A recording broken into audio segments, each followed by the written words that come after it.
May mga gabi na tahimik lang. Tahimik na parang normal. Pero minsan, may katahimikan na parang may hinihintay. At minsan, kahit wala kang nakikita, may pakiramdam kang hindi ka nag-iisa. Ako si Kuya Eli. At ito ang mga bulong ng gabi. Patayin ang ilaw, magsuot ng earphones, at pakinggan ang kwento natin ngayong gabi.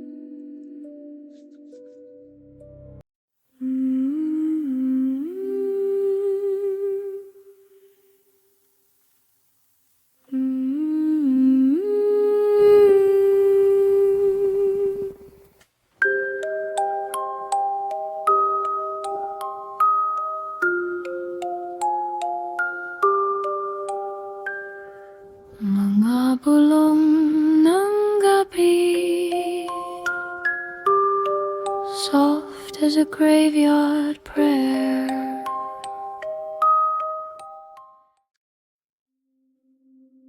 Magandang gabi mga kabulong. Ang pangalan ko po ay Bea. Hanggang ngayon, hindi ko pa rin alam kung ano ba talaga ang nangyari sa akin. Ilang taon na ang nakalipas. Hindi ko rin alam kung may maniniwala. Pero siguro, gusto ko lang na may ibang makarinig nito. Noong 2022, nagtrabaho ako sa isang BPO company sa may Alabang. Dahil night shift ako, madalas alas 5 na ng umaga ako nakakauwi. Mag-isa lang ako noon sa isang maliit na inuupahang studio apartment. Tahimik ang lugar, walang problema, walang kakaiba. Sa unang 2 buwan, maayos naman ang lahat. Pero may napansin akong isang bagay. Tuwing matutulog na ako pagkatapos ng trabaho, pakiramdam ko may isa pang tao sa kwarto. Hindi ko maipaliwanag. Hindi naman ako takot noong una. Ang akala ko, dala lang ng puyat. Minsan kasi, kapag kulang ka sa tulog, nagiging paranoid ka. Kaya binaliwala ko. Hanggang isang umaga, pagka-uwi ko galing trabaho, dumiretso ako sa kama. Nakapatay ang ilaw, naka-on ang electric fan. Habang nakapikit ako, may narinig akong tunog. Hindi malakas. Parang tunog ng kumot na inaayos. Alam mo yung tunog kapag may umupo sa kama, tapos bahagyang gumagalaw ang tela? Ganon. Napadilat ako. Akala ko pusa lang. Pero nang tignan ko ang paligid, wala naman. At dahil sobrang antok ako, natulog na lang ulit ako. Kinabukasan, ganon ulit. Pagkahiga ko, may narinig akong bahagyang paggalaw sa kabilang bahagi ng kama. Parang may dahang-dahang bumaba o umupo. Hindi ko na lang pinapansin hanggang sa naging normal na siya. Araw-araw. Sa totoo lang, mas nakakatakot pa noong nasanay na ako. Dahil kapag may araw na wala akong marinig, doon ako hindi mapakali. Parang may kulang. Isang linggo ang lumipas. Isang Sabado, na wala akong pasok. Bandang 2:00 na madaling araw, gising pa ako at nanonood ng videos sa cellphone. Tahimik ang buong apartment. Naririnig ko lang ang electric fan. Pagkatapos, may narinig akong 3 katok. Mula sa may pader, hindi sa pinto. Sa mismong pader. Huminto ako sa panunood. Nakinig. Wala na. Ilang segundo ang lumipas. Parehong ritmo. Parehong lakas. Naisip ko, baka kapitbahay lang. Pero nang sumilip ako sa labas, madilim ang katabing unit. Wala ring tao. Pagbalik ko sa loob, hindi na ako nakatulog. Simula noon, naging madalas na ang mga maliliit na bagay. Minsan, maririnig ko na parang may humihinga. Hindi malakas, hindi rin mahina. Sapat lang para maramdaman mong may kasama ka. May mga pagkakataon ding parang may dadaan sa likod mo. Alam mo yung pakiramdam na may gumalaw sa peripheral vision mo. Pero paglingon mo, wala naman. Isang umaga, habang nagsisipilyo ako sa banyo, napansin kong biglang tumigil ang electric fan sa kwarto. Akala ko nawalan ng kuryente. Pero bukas pa rin ang ilaw. Paglabas ko, naka-off ang fan. Ang problema, wala akong maalalang pinatay ko iyon. Ang mas nakakapagtataka, yung switch ng fan ay nasa pinakamababang setting. Samantalang, lagi ko iyong ginagamit sa pinakamataas. Muli binaliwala ko. Sinabi ko sa sarili ko na baka nakalimutan ko lang. Pero isang pangyayari ang hindi ko makalimutan. May sakit ako noon. May lagnat.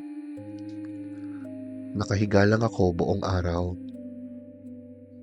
Bandang 11:00 ng umaga, kalahating tulog ako. Nararamdaman ko ang init ng katawan ko. Habang nakapikit ako, malinaw kong naramdaman na may lumubog sa kama ko sa bandang paanan ko. Parang may bigat. Parang may umupo. Dahan-dahan. Hindi ko agad binuksan ang mga mata ko. Iniisip ko na baka nananaginip lang ako. Pero ramdam na ramdam ko ang paggalaw ng kutsyon. Pagkatapos, may pakiramdam akong may nakatingin. Hindi ko maipaliwanag kung paano mo malalaman na may nakatingin sa'yo. Pero alam kong may ganoong pakiramdam. At iyon ang naramdaman ko. Hindi ako makagalaw. Hindi dahil may humahawak, kundi dahil natatakot akong dumilat. Mga ilang segundo rin akong ganoon. Hanggang sa bigla kong binuksan ang mga mata ko. Wala. Walang tao. Walang anino. Walang kakaiba. Pero yung parte ng kama sa paanan ko, nakalubog pa. Parang may kabababa lang. Hindi ako natulog buong araw. Nagsimula akong magtanong sa mga kapitbahay kung may dati bang nakatira roon, kung may nangyari na ba sa unit. Pero wala silang alam. Isa sa kanila ang nagsabi sa akin, matagal nang walang umuupa dyan bago ka dumating. Hindi ko alam kung bakit, pero lalo akong kinabahan sa sagot na iyon. Makalipas ang ilang buwan, lumipat ako ng apartment. At doon natapos ang lahat. Wala nang katok, wala nang pakiramdam na may kasama, wala nang paggalaw sa kama. Hanggang ngayon, iniisip ko pa rin, pwedeng epekto lang yun ng stress. Pwedeng kulang lang ako sa tulog. Pwedeng imagination ko lang. Pero may isang bagay akong sigurado. Sa loob ng 6 na buwan, kahit kailan, hindi ko naramdaman na nag-iisa ako sa kwartong iyon. At hanggang ngayon, kapag matutulog ako at biglang may lumubog na bahagi ng kama, dahil sa paggalaw ko, napapadilat pa rin ako. Dahil sa loob ng ilang segundo, bumabalik ang lahat.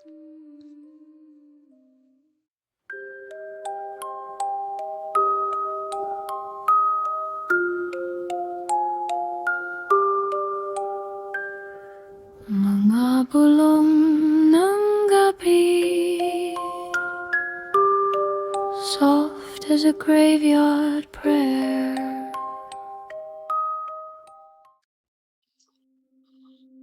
Maraming salamat sa pakikinig sa mga bulong ng gabi. Kung mayroon kang sariling karanasan, nakakatakot man, misteryoso, o hindi mo pa rin maipaliwanag hanggang ngayon, maaari mo itong ipadala sa amin. Baka ang kwento mo na ang susunod naming tampok na episode. At kung nagustuhan mo ang ating kwentuhan ngayong gabi, huwag kalimutang i-follow at i-subscribe ang mga bulong ng gabi sa Spotify para hindi mo mamiss ang mga susunod pang kwento mula sa dilim. Ako si Kuya Eli. At tandaan, hindi lahat ng bagay na nakakatakot ay nakikita. Minsan, nararamdaman lang sila.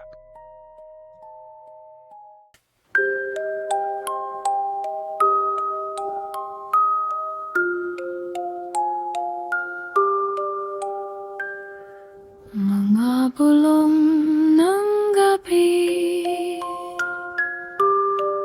soft as a graveyard prayer. An old house breathes in the dark, windows listening, floorboards tired. Mist on the pale fields, a white dress crossing no